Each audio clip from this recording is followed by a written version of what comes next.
I was a classic example of somebody who thought, nah, I've been checked enough, I've never had an issue and it will never happen to me, and then blow me down. It did.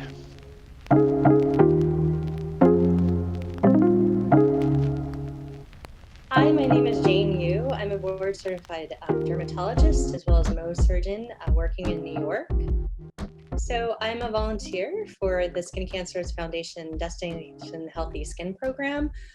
It is a mobile education and screening program where they have an RV that is equipped with 2 exam rooms that goes all across the country to promote and provide communities with skin cancer information and free skin cancer screenings. So on this lovely day, I had a gentleman named Peter Grayling pop by. He had been urged by one of his relatives to check out a lesion on his calf. And about a month ago, I was sitting with my brother-in-law in our garden having a drink on a Sunday. And he happened to look down at my calf and he said, you should get that checked out, pointing to a small spot there. And I looked at it and I sort of went, meh, I hadn't noticed it before, but I didn't really think anything particular about it.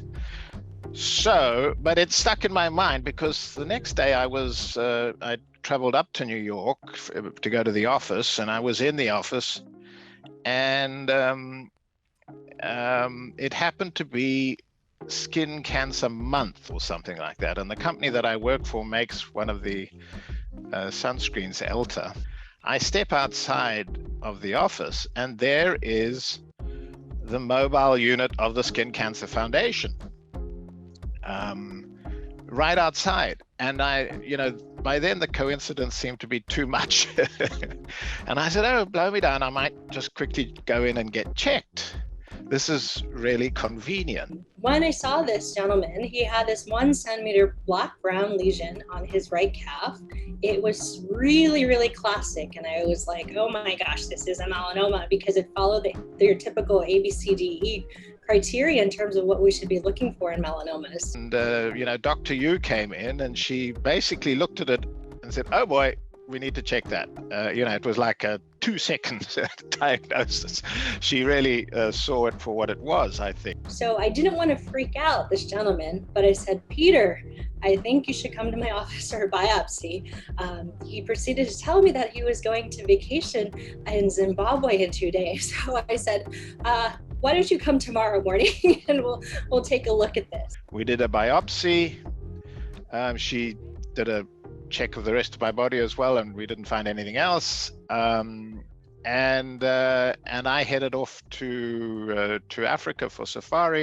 So then the specimen was sent to the lab and it came back as a melanoma in situ, or stage 0 melanoma. I got a call from her when I landed in Johannesburg to say, yes, it is a melanoma and we need to make an arrangement to take it out. And we made an appointment for immediately I got back. When I got back from the safari a couple of weeks later, I went up to New York and she took it all out. And I was fortunate. It was what I think is called an in situ melanoma. So we proceeded when Peter came back to do the surgery. She took out a fairly hefty chunk of flesh, I have to say. It looks like I've got a bloody dog bite on my leg.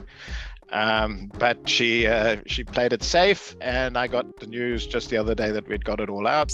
So I said, Peter, now that you've had 1 melanoma, you're at higher risk to develop more skin cancer, so you should be monitored on a frequent basis. So I have him coming in on a 6-month basis.